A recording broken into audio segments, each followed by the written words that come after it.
안녕하십니까. 자, 오늘은 전류에 대해서 공부하겠습니다.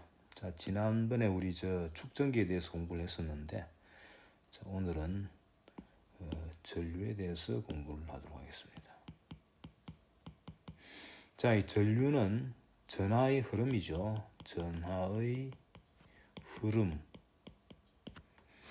그래서 지난번에 우리 도체에 대해서 공부했는데, 자, 이 도체를 이제 도선을 갖다가 크게 확대한 거죠.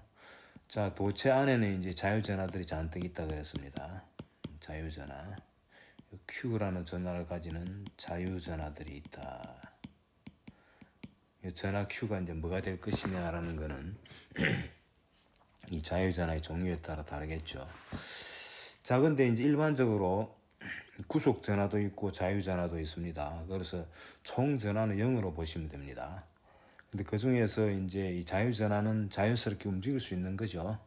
근데 이제 움직이려면 움직일 수 있는 어떤 이 힘을 줘야 되는데 그 힘을 주는 게 바로 전기장이죠. 그래서 전기장을 주는 방법은 전이차를 걸어주는 거예요. 그래서 양단에다가 이 전이차를 걸어줍니다. 전이차. 이 전이차를 걸어주면은 이 전이차가 결국은 예를 들어 여기 높고 여기 낮다 가정합시다. 그러니까 이제 배터리를 이런 배터리지. 배터리 표현은 이렇게 합니다. 그림으로 그리면 이렇습니다만 이런 거죠. 근데 한쪽은 길고 한쪽은 짧죠. 배터리는 참고로 전이차가 딱 고정되어 있는 거죠. 자, 이걸 이용해 가지고 이제 연결한 거죠. 자, 이렇게 전이차를 주게 되면은 이제 이 내부에 전위가 높은 데서 전위가 낮은 데를 향해서 전기장이 생기게 됩니다. 이 내부에 전기장이 생기는 거예요. 이 전기장은 누가 제공하느냐? 바로 배터리가 전이차를 걸어준 그 이제 주체가 바로 이 도체 내부에 전기장을 형성하는 거죠. 자, 그럼 전기장이 생겼으니까 이 자유전하들이 이제 가만히 있지 않겠죠? 어떻게 되겠습니까? 전기장 곱하기 이 Q 하면은 바로 힘이죠. 그래서 힘을 받아가지고 이 전기장 방향으로 자유전하가 움직이게 돼. 물론 이제 Q가 마이너스의 경우에는 거꾸로 움직입니다. 참고로 이제 이렇게 일반적으로 얘기할 때는 자유전하 Q를 양수로 보고요. 그래서 전기장 쪽으로 이제 전하가 흐르게 되는 거죠. 그래서 전하가 흘러가지고 이제 Q가 움직입니다. 그래서 결과적으로 이제 전류가 생기는 거죠. 그래서 이렇게 되면 내부에 전류가 생긴다. 이 전하의 흐름이죠. 근데 전류가 얼마나 생기느냐 하는 이 양을 갖다가 우리가 정해야 되는데요. 이 양은 이제 간단합니다. 어떤 단면적을 딱 그려가지고 요 단면적을 단위 시간당 전하의 양이 얼마만큼 흘러가느냐. 그 단위 시간, 그것을 이제 전류를 보통 앞으로 이제 I라고 표현하는데요. 이 전류를 어떻게 표현하느냐 하면은, 자, 여기 이제 델타 Q를 갖다가 델타 T라는 시간 동안 주어진 이 단면적을 통과하여 지금 그림에서는 이제 높은 데를 왼쪽으로 잡았기 때문에 왼쪽에서 오른쪽으로 통과했죠. 통과하여 할 필요 없이 통과한 전하양입니다. 그거를 델타 Q라 그럴 때, 요 델타 Q를 델타 T로 나눠준 거, 요걸 앞으로 I라고 해가지고 보시면 아시겠지만, 이 쿨롱 단위를 가지는 전하를 세컨드 초죠. 단위를 가지는 이 시간으로 나눠준 거죠. 그래서 여기 이제 전류의 단위입니다. 요거를 앞으로 우리가 전류라 그럽니다. 그리고 전류의 단위는 뭐가 되느냐? 전류의 단위. 요거는 보다시피 쿨롱을 시간 세컨드로 나눈 것이다. 쿨롱 per second라 그러죠. 쿨롱 per 세컨드를 그냥 줄여가 색이라 그러죠. 자, 이거는 이제 워낙 자주 나오니까 특별한 문자를 하나 써줍니다. 그래서 읽을 때 암페어라고 읽습니다. 사람 이름이죠. 나중에 이제 암페어가 등장할 겁니다. 그래서 예를 들어서 3초 동안에 15쿨롬이 흘렀다. 델타 T는 3초고 3초 동안에 델타 Q가 예를 들어서 뭐라 그럴까요? 15쿨롱이 흘렀다. 그러면은 전류 I는 15를 3으로 나누니까 15쿨롱 3초를 세컨드로 쓰면 되겠죠. 해주면은 5 암페어가 되는 거죠. 이런 식이에요. 예를 들어 도선에 전류가 2A 흐르고 있다 그러면은, 예를 들어 도선이 이렇게 있는 도선의 일부를 그렸습니다. 도선에 지금 전류 I가 2A다. 그러면 5초 동안에 이 단면적을 통과하는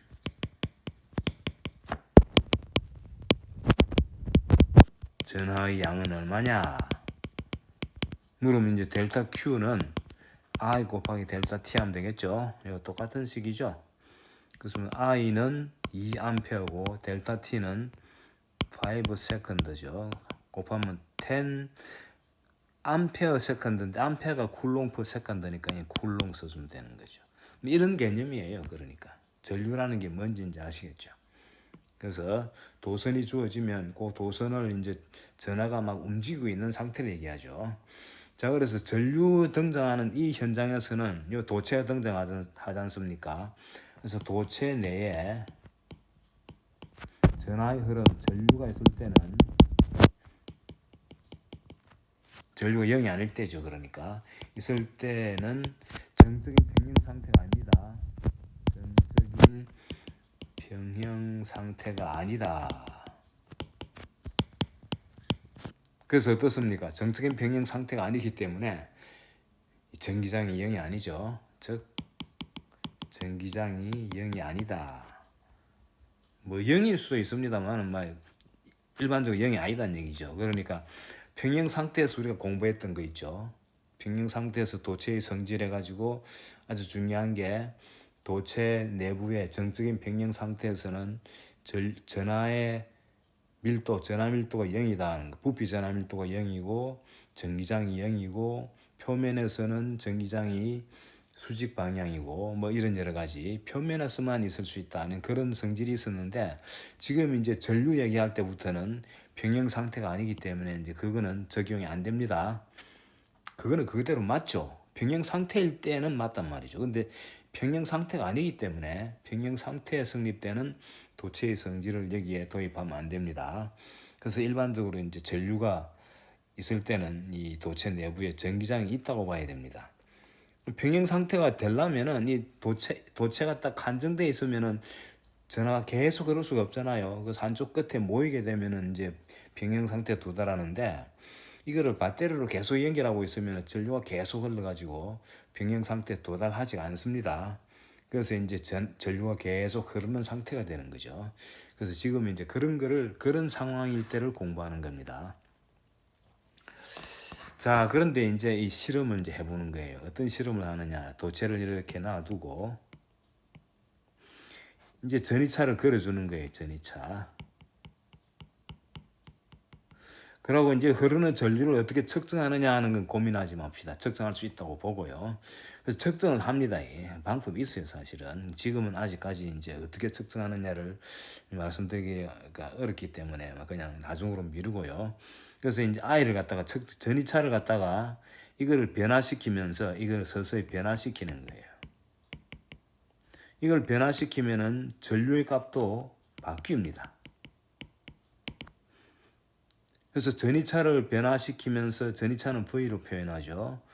요 도체 양단이 이제 전이차를 탁 걸어주는데, 걸어주는 방법 이런 건 지금 신경 쓰지 마세요. 걸어준다고 보고 V라는 전이차를 딱 양쪽에 걸어주는 거예요. 그러면은 전이차 때문에 내부에 전기장이 생기고, 전기장이 생겼으니까 전류가 흐르는데, 그 전류를 측정을 해봤더니 전이차하고 전류의 관계가 정비례하더라는 거예요. 그래서 전류가 알고 봤더니 전이차하고 정비례하더라.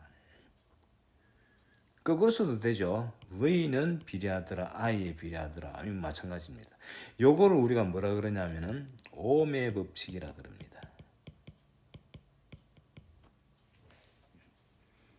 그래서 이게 이제 뭐 실험하면 알 수 있는 겁니다. 측정은 어떻게 하느냐, 그런 건 이제 설명 안 들었습니다만은 측정할 수 있다고 보고, 전이차를 이제 바꾸는 거는 배터리에 종류를 다양하게 준비해 놓고 1.5V짜리도 해보고 뭐 그거를 두 개를 하면 3볼트 되죠. 3볼트를 연결해가 또 전이차로 3볼트로 바꿔보고 뭐 이렇게 점점 전이차를 쭉 증가시켰더니 딱 거기에 맞춰가지고 전류도 같이 변하더라.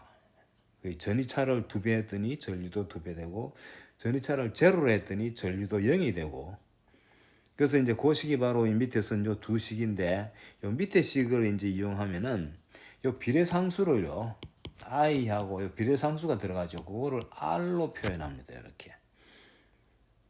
그래서 요 비례상수를 뭐라 그러냐면 요 주어진 도체의 저항이라 그럽니다. 저항.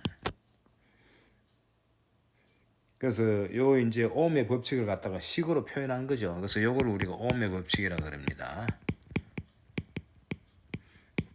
비례한다는 말이나 비례상수를 하나 도입해가 비례한다는 거는 요런 심볼 요 이제 팔자 같은 심볼을 쓰는데 이런 심볼은 불편하니까 아예 비례상수를 도입해 가지고 이꼬로 하는 요런 식을 써주는 게 이제 활용하기가 좋습니다. 자, 여기 이제 R을 갖다가 우리가 도체의 이제 저항이라 그러니 도체의 종류에 따라 또 다릅니다. 똑같은 전이차를 주더라도 이 도체의 저항이 이제 도체의 종류마다 도체라 그러면 도체의 종류가 다양하지 않습니까? 그래서 도체의 저항마다 이제 R 값이 다 다르더라. 그러고 요 도체의 모양에 대해서도 이제 R 값이 변합니다. 이제 그에 대한 설명을 하겠는데, 자 그럼 요 저항이라고 불리는 R의 단위는 뭐겠습니까? R의 단위는 V는 볼트죠. V의 단위 볼트를 전류의 단위 암페어로 나눈 거죠. 이 볼트를 암페어로 나눈 게 바로 저항입니다. 근데 이것도 마찬가지로 자주 나오기 때문에 오음의 법칙을 이용해 가지고 오음이라고 씁니다. 읽을 때는 오음이라고 읽습니다. 오음. 옴보다 오옴 약간 장음이죠. 그러니까 오음. 예를 들어서 2옴의 도체에 10볼트의 전이차를 그려주면 가하면 전류 I가 얼마냐 이런 질문을 던졌단 말이죠. 요 공식 쓰면 되겠죠. I는 R분의 V니까 R분의 V니까 V는 10볼트고 R은 2옴이죠. 계산하면 5볼트 per 옴인데 이 볼트 per 옴이 바로 볼트 per 옴이죠. 근데 이게 바로 암페어죠. 보면은 말이죠. 옴하고 암페어 곱하면 볼트입니다. 요 식을 보시면은 볼트라는 단위는 옴하고 암페어를 곱한 거하고 똑같습니다. 그러니까 그 볼트를 옴으로 나누니까 암페어가 돼가지고 5암페어가 흐른다. 이렇게 대답하면 되는 거예요. 그래서 옴의 법칙을 활용하는 건 그렇게 어렵지 않습니다. 그리고 이건 뭐 실험적인 사실이죠. 그러니까 이 식에 대해서 뭐 이론적으로 왜 이렇게 되느냐 따질 필요가 없는 거예요. 자, 이제 그래서 옴의 법칙을 갖다가 우리가 V는 RI라고 쓰는데 통상 보면 V는 IR로 이렇게 표현합니다. I가 이제 전류를 먼저 쓰고 R 쓰기도 하고 V는 IR 이렇게 이제 외우는 경우가 많습니다. RI 해도 상관없습니다. 그래서 이게 이제 옴의 법칙이고 전류를 구하는 중요한 공식이죠. 참고로 축전기에서는 어떻게 됩니까? Q는 CV라는 공식이었죠. 여기 이제 축전기의 공식입니다. 축전기.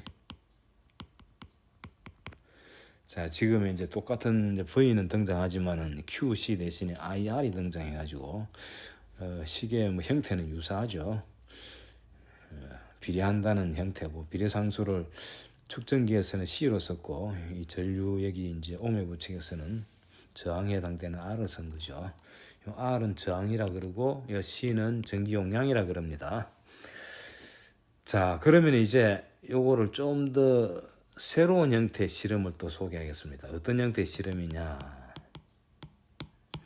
자, 이제 똑같은 도체를 놔두고 이렇게 양단에 전이차를 그려주는 거죠. V를 걸었을 때, 요때 이제 이 전류를 봤더니 이제 전류를 계산한 거죠. 근데 공식이 바로 V는 IR이지 않습니까? 근데 어떤 걸 이제 보느냐면은 요거를 길이를 바꿔보고 단면적을 바꿔봤어요.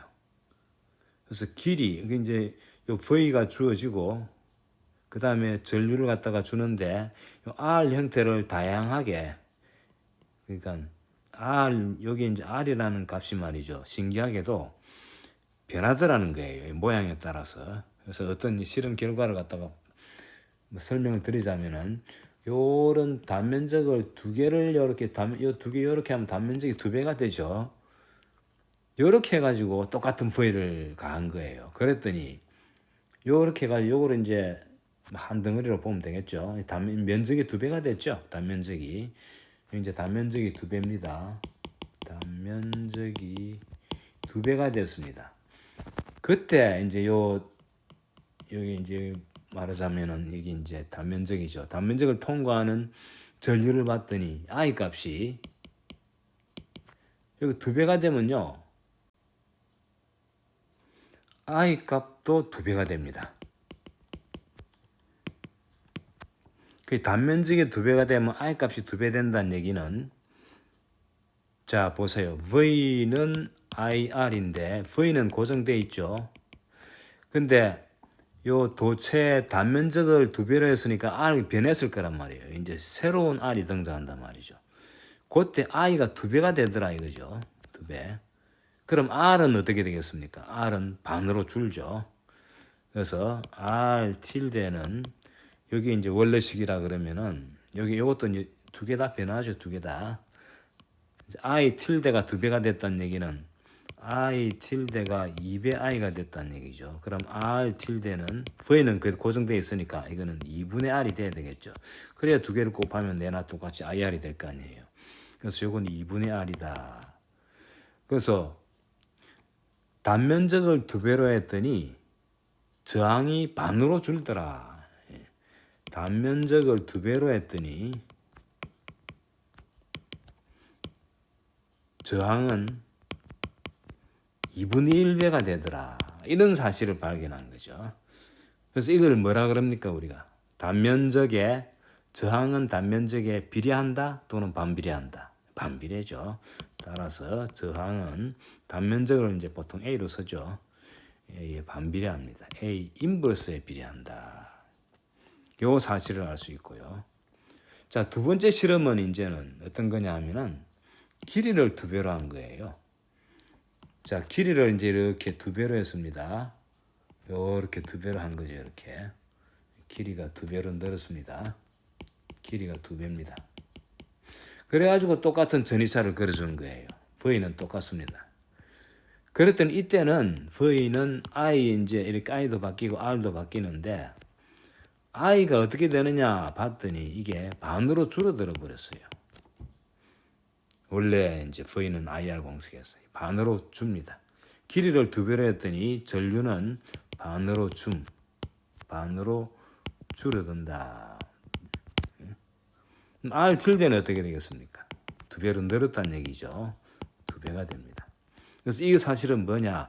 길이를 두 배로 하면은 저항도 두 배가 된다. 즉 따라서 단면적을 두 배로 한 게 아니고 길이를 두 배로 하면은 저항은 두 배가 된다.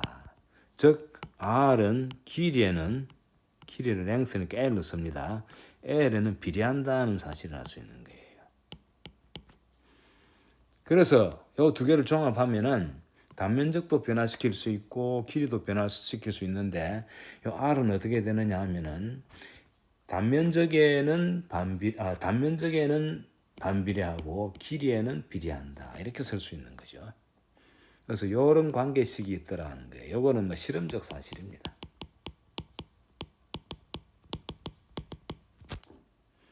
아시겠죠? 그래서 통상 요 이제 식을 어떻게 표현하느냐 하면은 자, 이 저항이라는 거는 L분의 A에 비례하는데 비례 상수를 갖다가 보통 이제 이 로라고 써가지고 이 로를 우리가 뭐라 그러냐면은 비저항이라 그럽니다. 요렇게 써주고요. 로는 비저항이라 그러고. 그래서 도체가 주어지면은 도체를 가지고 이 도체의 저항이 얼마냐 물으면은 말이죠. 우리가 뭘 물어야 됩니까? 그 도체를 가지고 도선을 만들 때 단면적을 얼마로 하느냐, 또 길이를 얼마로 하느냐에 따라서 저항이 바뀐다. 이래 얘기해야 되겠죠. 하지만 로라고 불리는 요 양은 딱 도체 종류가 주어지면 딱 주어지는 상수죠, 말하자면. 그래서 비장 값이 주어지면 요 비장에 해당되는 요거 가지고 길이는 얼마, 단면적을 얼마로 만들었다 그러면은 R 값이 딱 나오는 거예요. 자, 로의 단위가 뭐겠습니까? 비장의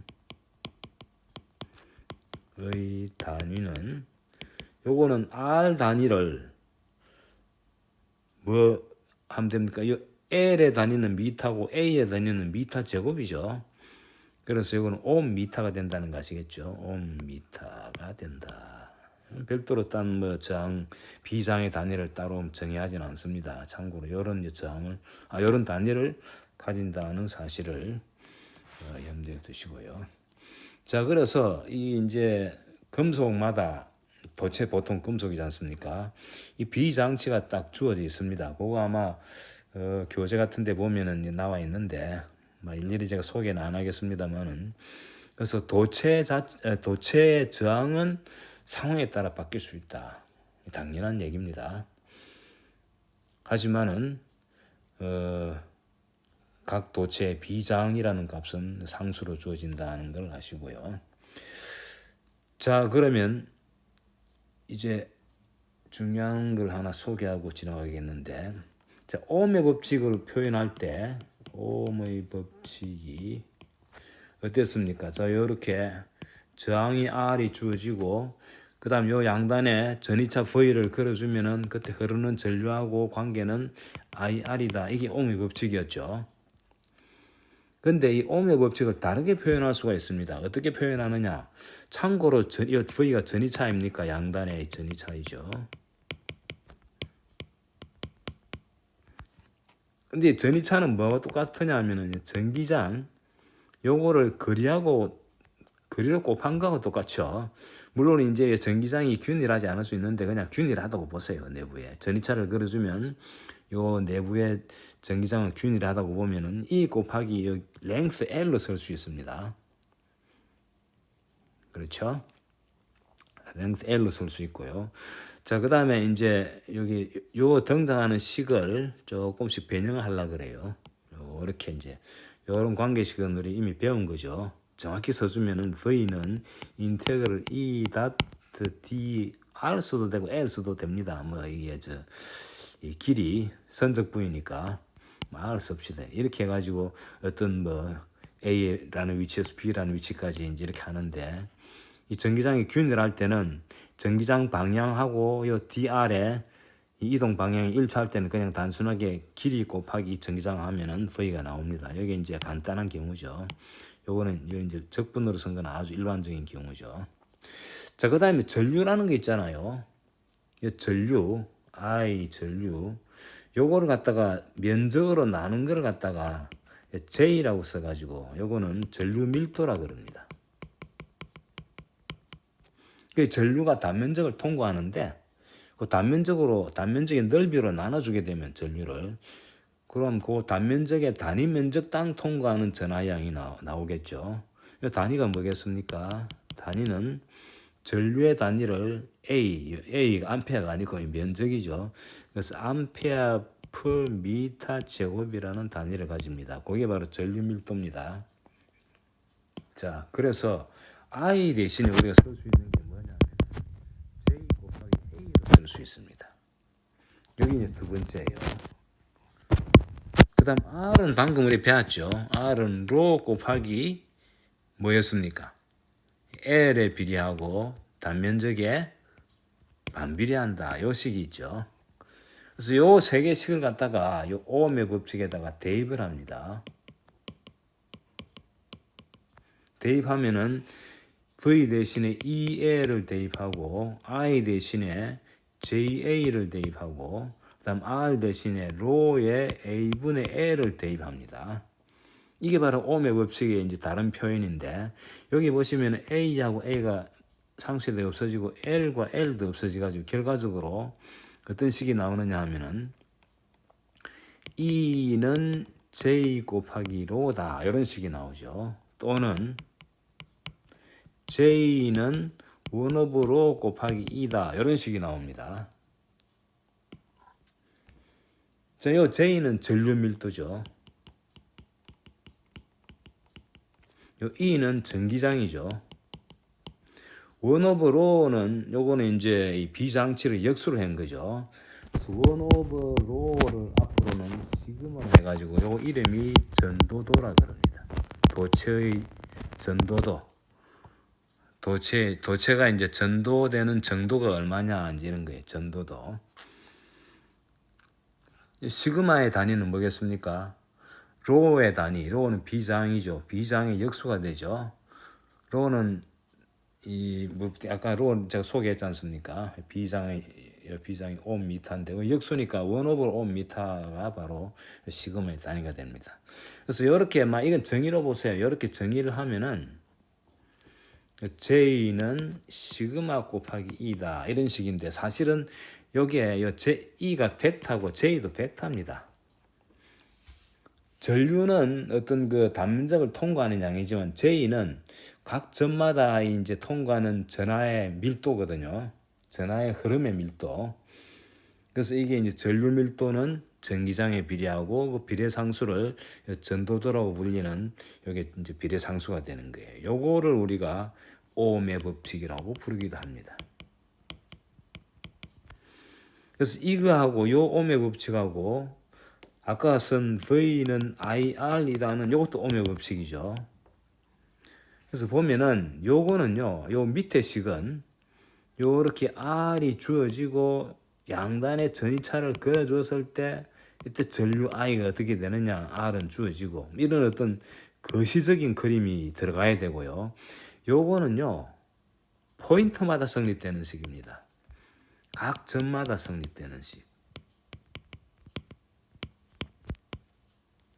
각 점, 고점에서 주어지는 E가 주어지죠. 그럼 고점에 이제 고점에 만약에 어떤 금속이 있다면은 금속에 시그마 값 주어질 거 아니에요. 그럼 고점에서의 전류 밀도가 주어져 가지고 훨씬 편리하고 응용 가능성이 큰 식입니다. 지금 이제 우리가 기초 물리학을 다루고 있기 때문에 뭐 이렇게 이제 이 식을 이용할 기회는 없지만은 이 오음의 법칙을 갖다가 이렇게 변형하면은 아주 상당하게 이 효용 가치가 큰 식이 나온다는 것을 소개한 거예요. 그래서 전류 밀도는 전기장 곱하기 전도도다. 뭐 이렇게 알고 있으면 되는데 지금은 그냥 우리가 사용하는 거는 V는 IR이다. 이 식이니까 이 식에 집중하면 되겠습니다. 자, 그래서 오늘은 이제 이 전류라는 걸 소개를 했는데 그리고 전류하고 이제 도체 저항이라는 걸 소개했죠.